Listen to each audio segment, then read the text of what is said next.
Sleeping Beauty. Now, we've been talking about this for the last couple of months right now, and joining us on the set in what we're going to call now his chair, because he's been on so much, is our good friend, the director, the maestro of the whole production, Mr. Ernest Ochoco, and Denise Mendiola Hertzlet. She is a committee member on that production. So thank you both for joining us tonight. It's a really hot day and everything, but thank you for coming by. Oh yeah, it's so difficultly hot. Yeah, and it shows you how hot it is outside, because we're sitting underneath the studio lights, and it's actually a lot cooler in here than it is outside. I know, it's so... But we appreciate you taking the time and for, taking a pause in your production schedule. Just get us up to speed, Ernest, and how has it been? How's the cast? How's the set?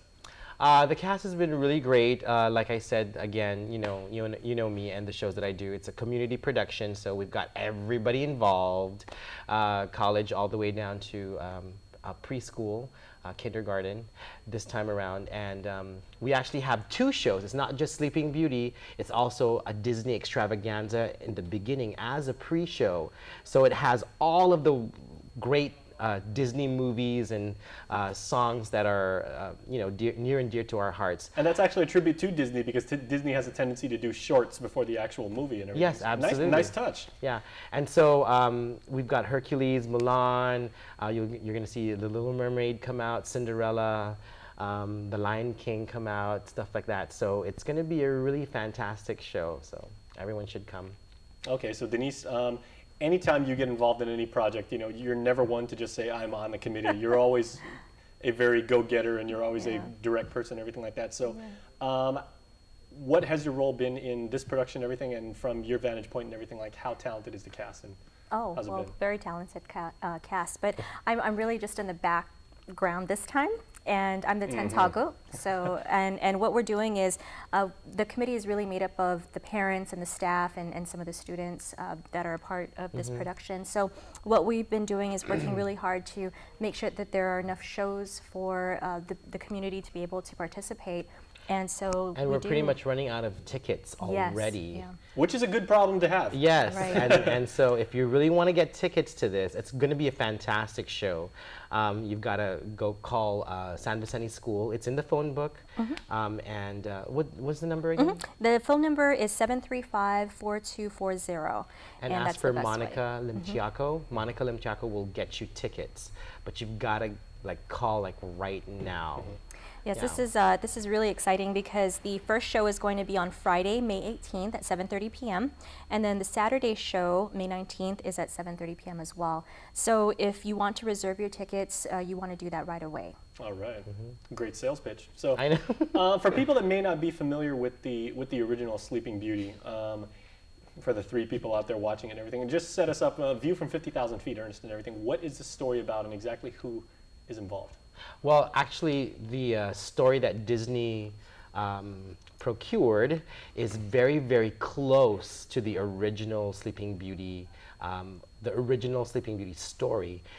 So it's very much the same thing, where a young girl is cursed by an evil witch, and she falls asleep by pricking her finger on a spindle. And the prince has to come and try to save her with the help of everyone involved. So there's a lot of different morals and values that we cherish as a community that's going to be reflected in the storyline, as always. So it's pretty much that in a nutshell, but I won't give away the big secret.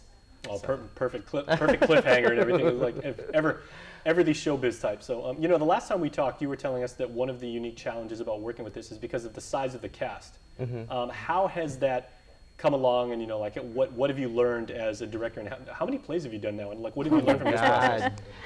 I've done over 250 plays, and it's a lot of stuff to do. But the cast, like what we were talking about, this cast is actually quite large. It's one of the largest casts that I've ever worked with. It's over 76 people. There's a lot. From different schools too. We've got people from Harvest, St. John's Academy. Some of the public schools are also participating.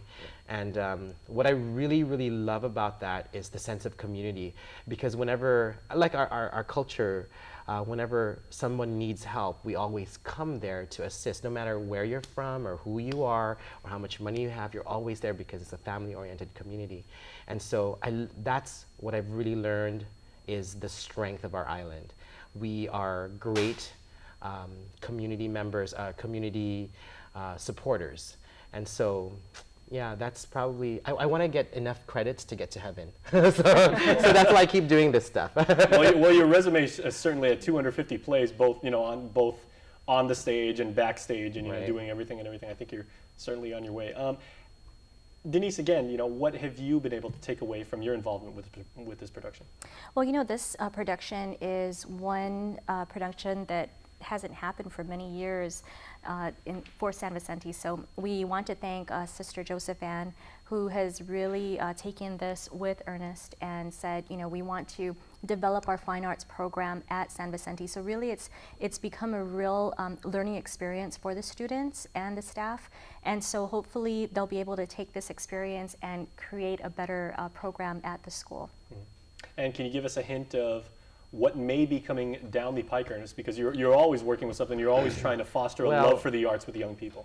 I know that the First Lady wants to do another show next year, and Father Duenas wants to do Aladdin. So I'm trying to figure out which show we're going to do for the First Lady, and then what show we're going to do for GMH. I think GMH wants to do something too, and whoever gets me first. Well, I'd like to throw this out to the both of you because we've got some extra time in tonight's show. Our producers were telling us the Disney style of doing plays or movies or animated films and everything is you typically, like with most plays, you have the primary actors and then they have some sort of conflict and then the resolution. There's always, as you said, the moral, and there's always like this coming of age moment and everything like that. Having worked with as many Disney plays as you have and everything, what are some of the parallels between that type of storyline and, again, with Guam's culture, and how do young performers out here, how can they identify with that?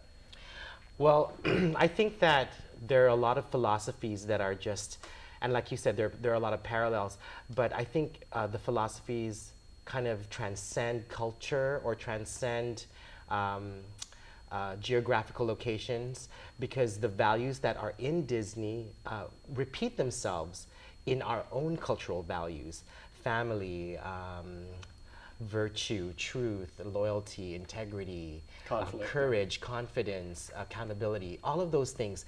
Everything, if you really, really watch Disney and you really listen to the storylines, and you can take a lot of those lessons and see the comparison with how we live here on island.